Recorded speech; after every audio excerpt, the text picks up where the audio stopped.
Ethan Cross wiped the sweat from his brow as he made his final rounds through the mining station's outer perimeter. The night shift at Asteroid Station Omega-7 was usually quiet. Just him and the endless void of space visible through the reinforced windows. As the station's chief maintenance engineer, he'd grown accustomed to the solitude, finding peace in the gentle hum of life support systems and the distant glowing of nearby stars. The emergency beacon's shrill alarm shattered the silence.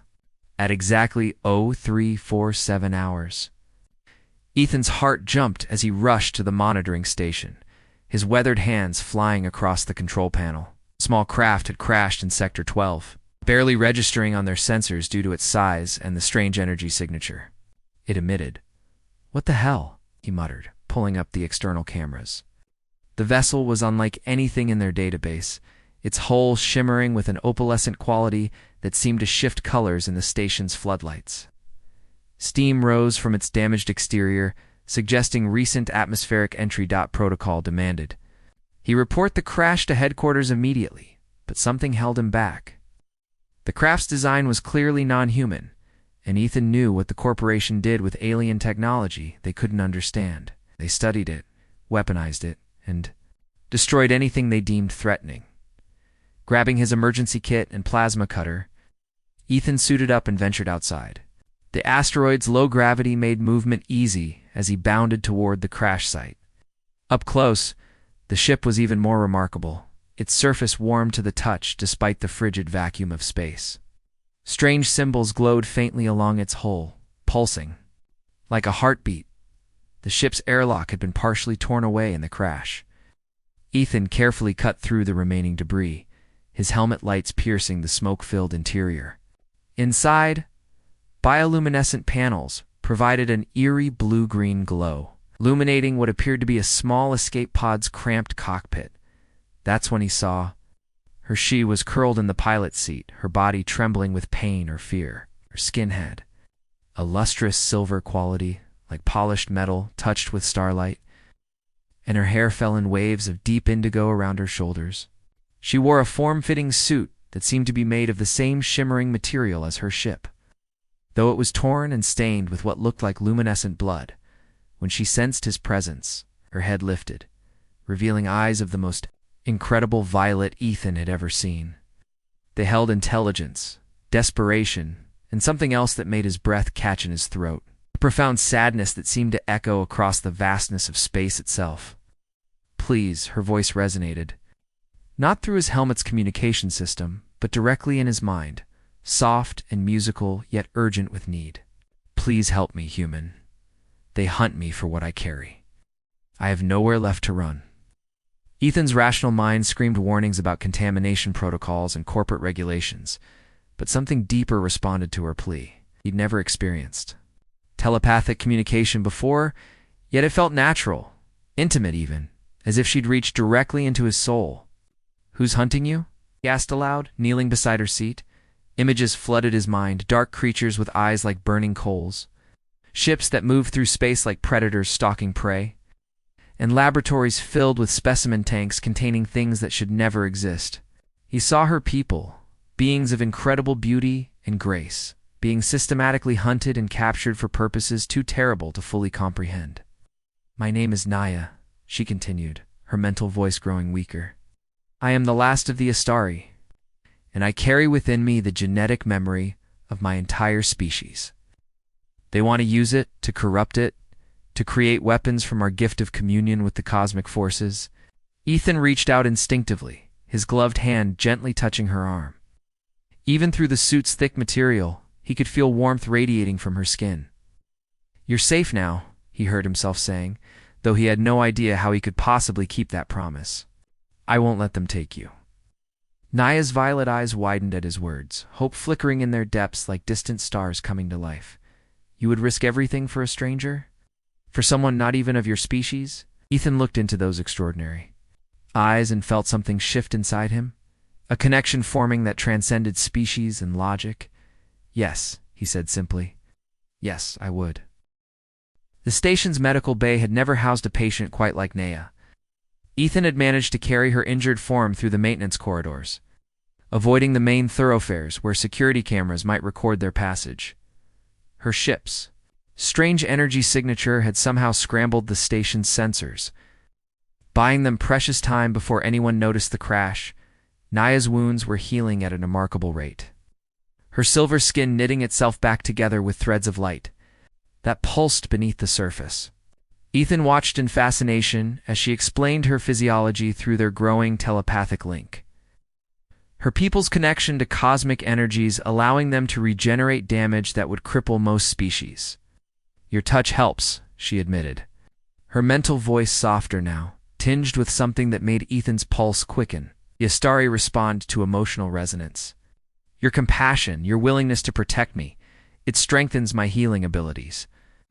Ethan sat beside the medical bed, his hand resting gently on her arm. The skin-to-skin contact, even through her biosuit, created a warm, tingling sensation that seemed to flow between them. "Tell me about your people," he said. "What makes you so special that someone would hunt you across the galaxy?" The images Naya shared were breathtaking. The Astari had been a peaceful species, their cities built from crystalline structures that channeled starlight into beautiful patterns. They could communicate with the fundamental forces of creation itself, shaping matter and energy through harmony rather than technology.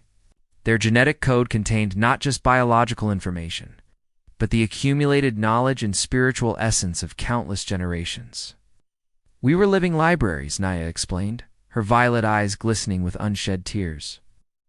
"Each of us carried the wisdom of our ancestors, the secrets of cosmic manipulation, the ability to nurture life on dead worlds. But Zenith Corporation saw only weapons potential in our gifts." Zenith. Ethan's blood chilled. His own employer, the company that paid his salary and provided his home, had orchestrated genocide. "They're the ones hunting you." Before Naya could respond, alarms began blaring throughout the station. Red warning lights bathed the medical bay in crimson as the automated voice announced, "Unidentified vessels approaching. All personnel to stations. Lockdown procedures in effect." Through the viewport, Ethan could see sleek black ships emerging from hyperspace, their hulls absorbing light rather than reflecting it. They moved with predatory grace, surrounding the mining station like wolves, circling wounded prey. "Shadowkin," Naya whispered, terror evident in both her voice and her thoughts. "The corporation's most ruthless hunters. They can track Astari life signs across vast distances." Ethan helped her to her feet, noting how she leaned against him, her body still, weak from the crash and healing process. The simple contact sent warmth spreading through his chest, a feeling of rightness that defied the dangerous situation they faced. "There are maintenance tunnels that run throughout the station," he said, his mind already plotting their escape route. "If we can reach my personal shuttle in Bay 7, we might have a chance." They moved quickly through the station's hidden pathways, Ethan leading while Naya's hand remained clasped in his. Her touch provided comfort and strength to both of them, their connection deepening with each shared glance and whispered word of encouragement. The sounds of forest entry echoed through the corridors above them, followed by the distinctive hum of energy weapons. The Shadowkin were systematically searching the station, their methods as efficient as they were ruthless. In a narrow junction between tunnel systems, they were forced to wait as hunters passed directly overhead. Pressed close together in the cramped space, Ethan became acutely aware of Naya's proximity. Her breathing was quick and shallow, whether from fear or their closeness he couldn't tell. Her silver skin seemed to glow softly in the darkness, and when she looked up at him, the trust in her violet eyes took his breath away. "Ethan," she whispered, her mental voice intimate and vulnerable. "Whatever happens, I want you to know that. Finding you has given me hope, for the first time in cycles. Your species may be young, but you have something my people lost long ago, the courage to stand against impossible odds for what you believe is right." Without thinking, Ethan reached up to cup her face gently, his thumb brushing across her cheekbone. Her skin was incredibly soft, despite its metallic appearance, and warm like sunlight on summer stone. "We're going to get through this," he promised. "I won't let them take you." Naya's eyes fluttered closed as she leaned into his touch, a soft sigh escaping her lips. For a moment, the danger surrounding them faded away, leaving only the two of them in their small sanctuary of darkness and possibility. The moment was broken by the sound of cutting tools above them. The Shadowkin had found the tunnel entrance. "Run," Ethan breathed, taking Naya's hand as they sprinted toward Base 7, and whatever uncertain future awaited them among the stars.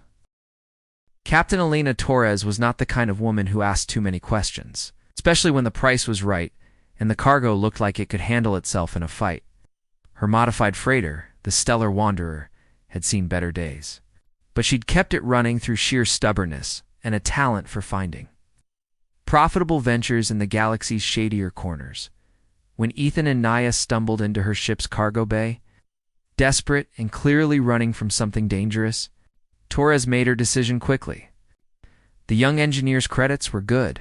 The silver-skinned woman with him radiated a kind of power that Torres instinctively respected. "Shadowkin hunters, you said?" Torres asked as they lifted off from the mining station, her weathered hands steady on the controls despite the pursuing ships. "Well, that explains why they're paying so well for information about Astari survivors. Didn't think any of your kind were still alive, darling?" Naya sat in the co-pilot seat, her violet eyes fixed on the stars beyond the viewport. "I may be the last," she said quietly. "The only one who escaped their final purge of our homeworld." Ethan stood behind her chair, his hand resting protectively on her shoulder. Over the past few hours, their connection had grown stronger, their thoughts and emotions beginning to blend in ways that both thrilled and terrified him. He could feel her pain as if it were his own, but also her growing affection for him, warm and bright as a newborn star. "Tell him the truth, Naya," Torres said gently, her gruff exterior hiding a surprisingly compassionate heart. "He's earned the right to know what he's gotten himself into." Naya turned to look at Ethan, her expression vulnerable yet resolute. "I carry more than just genetic memory, Ethan. It's the essence of my people. Their accumulated knowledge and spiritual energy, it's all stored within my consciousness. With the right conditions and enough time, I could potentially restore the entire Astari species." The revelation hit Ethan like a physical blow. "You mean you could bring them back? Your whole civilization?" "In theory, yes.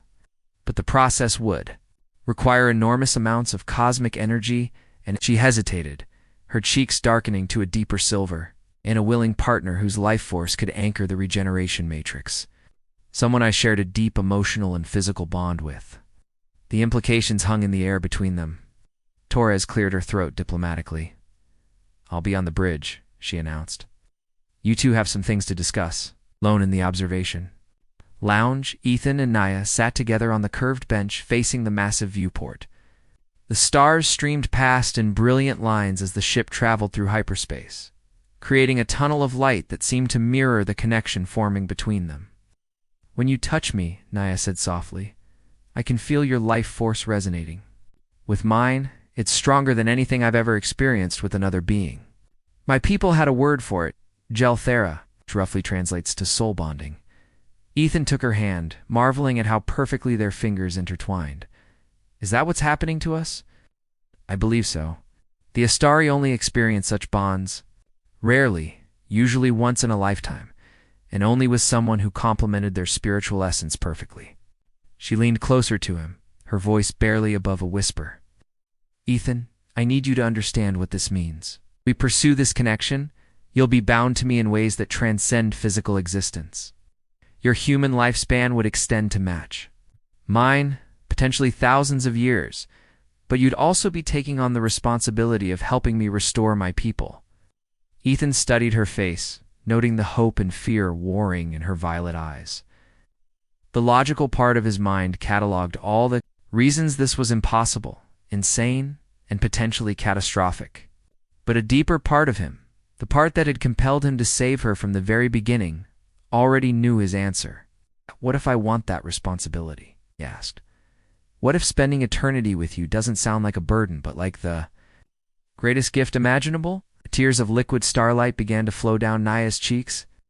Before she could respond, Ethan leaned forward and gently kissed them away, his lips brushing against her silver skin. The contact sent waves of pleasure and connection through both of them, their consciousness merging for a brief, overwhelming moment. Ethan Naya gasped, her hands coming up to frame his face. If we do this, there's no going back. You'll be choosing to leave your entire species behind to help me rebuild mine. Ethan looked deep into her eyes, seeing not just Naya, but the potential for an entire civilization of beings like her. Beautiful and wise and desperately deserving of a chance to exist again. Then we'd better make sure we do it right, he said. This time when their lips met, it was Naya who initiated the kiss.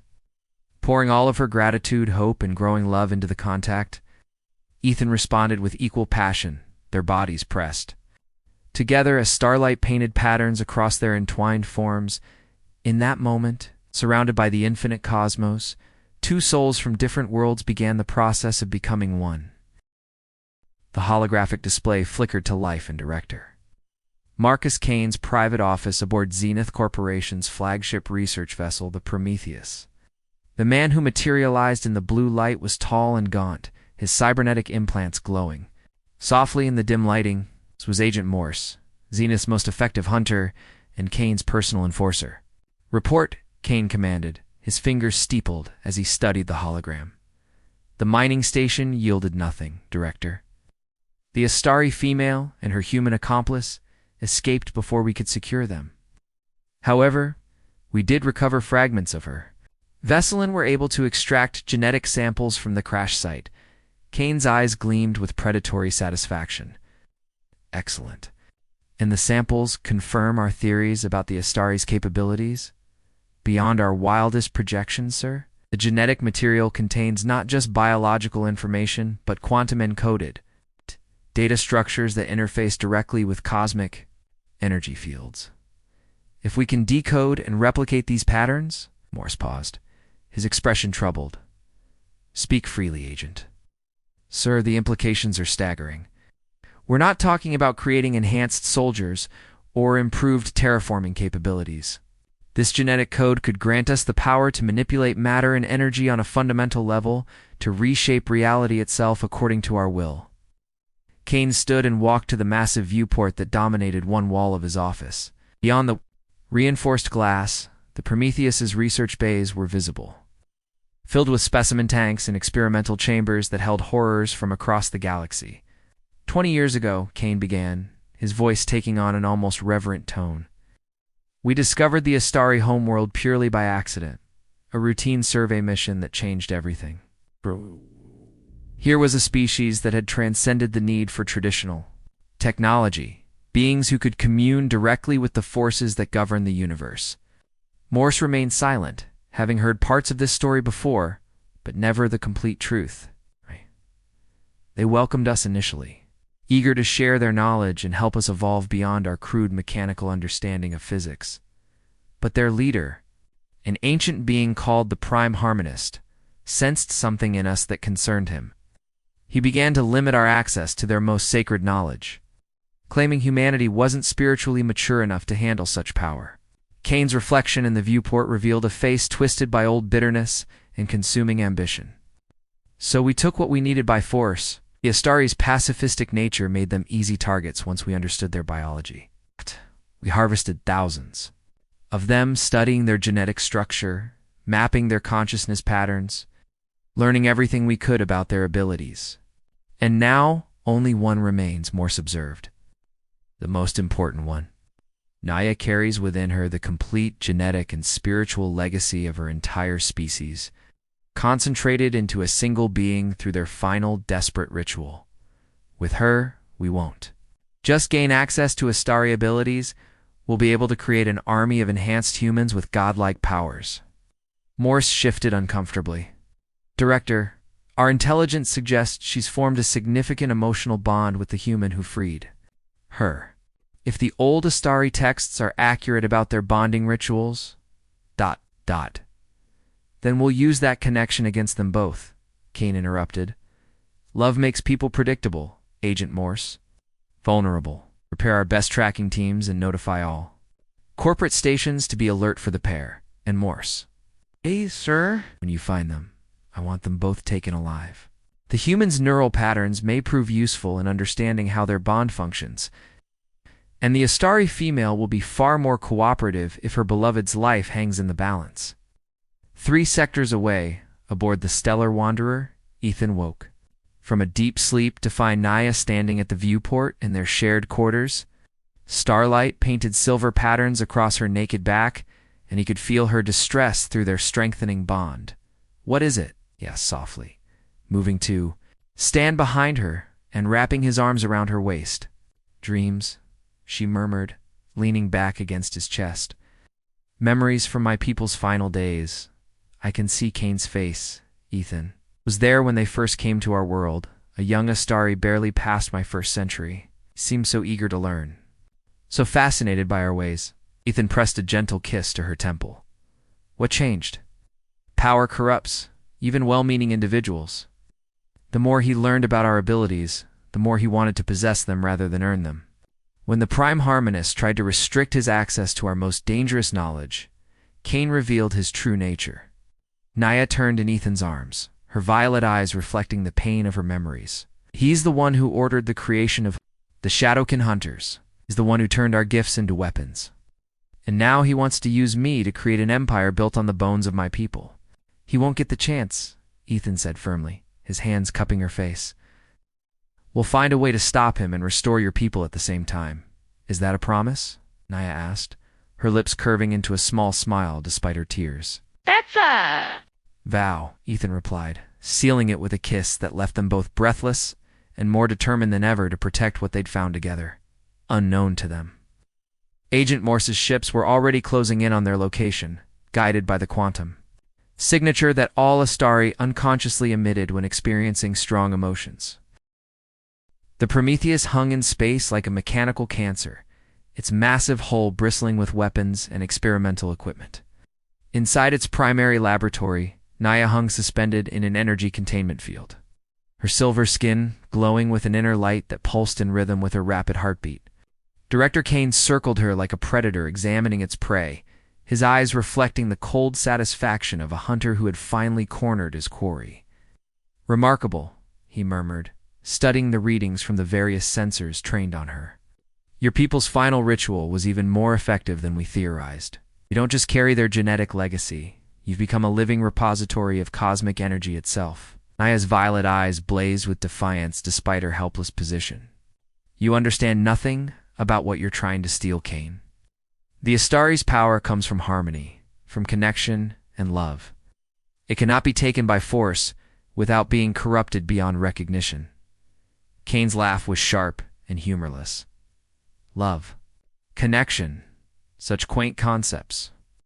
Power is power, my dear, regardless of its source. And soon I'll have enough of it to reshape the galaxy, according to Zenith Corporation's vision." In the detention bay 3 levels below, Ethan fought against the neural restraints that kept him paralyzed but conscious. Agent Morse stood nearby, his cybernetic implants monitoring Ethan's vital signs as the human struggled futilely against his bonds. "Your emotional distress is causing interesting fluctuations in her energy patterns," Morse observed clinically. "The bond between you is even stronger than our models predicted. She's drawing power from your life force to resist our containment systems." Through their telepathic connection, Ethan could feel Naya's pain and terror, but also her fierce love for him, burning like a star in the darkness. That love gave him strength, and slowly, impossibly, he began to break free from the restraints that should have been unbreakable. "Fascinating," Morse continued, noting the readings. "Your neural patterns are actually adapting to match hers. The bonding process has progressed much further than we realized." Ethan's eyes snapped open, blazing with an inner light that hadn't been there before. "You made one critical mistake, Morse," he said, his voice carrying harmonics that resonated through the ship's hull. "You assumed the bond only flowed one way." The neural restraints shattered like glass as Ethan stood, cosmic energy now flowing.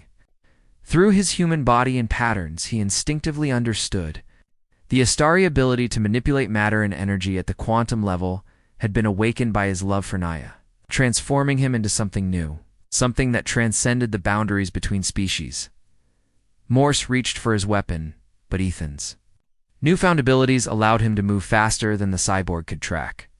A touch of Ethan's hand sent Morse's implants into cascade failure, leaving the agent unconscious but alive throughout the Prometheus. Alarms began blaring as Ethan made his way toward the laboratory. Guards tried to stop him, but their weapons and armor proved useless against someone who could restructure matter with focused thought and willpower. In the lab, Kane watched in growing alarm as his containment systems failed one by one. "Impossible," he breathed. "Humans don't have the genetic structure to channel cosmic energies." "Love transcends genetics," Naya said softly, her voice carrying despite the failing containment field. "It transcends species, transcends individual existence." "That's what you never understood about my people's power, Kane. It was never ours alone to begin with." The laboratory doors exploded inward as Ethan arrived, his human form now crackling with Astari energy patterns. But the effort of channeling such power through an unmodified human body was taking its toll. Blood ran from his nose and ears as he struggled to maintain control. "Ethan, no?" Naya cried out. "Your body can't handle this much energy. You'll burn yourself out completely, and we'd better make this count," Ethan replied, pouring the last of his strength into shattering her containment field. Naya collapsed into his arms as the energy cage failed. Their bodies pressed together as cosmic forces swirled around them. Kane backed away, his face pale with terror as he realized what was happening. "The restoration ritual," he whispered. "We're actually going to try it." Naya looked up into Ethan's eyes, seeing the love and determination there, despite his rapidly failing human form. "I can save you," she said urgently, "but only by completing the Gelthara bond completely. Your consciousness will be preserved, but your human body becomes something new," Ethan finished. "Something that can help you bring your people back and protect them from monsters like Kane." Their kiss was gentle despite the chaos around them, a moment of perfect connection as two souls chose to become one. The energy released by their complete bonding sent shockwaves throughout the ship, overloading systems and opening portals in space itself. When the light faded, Kane found himself facing not two separate beings, but a unified entity that embodied the best qualities of both species. Ethan's human determination and creativity merged seamlessly with Naya's Astari wisdom and cosmic awareness. "This ends now, Kane," they said in perfect unison, their combined voice carrying the authority of creation itself.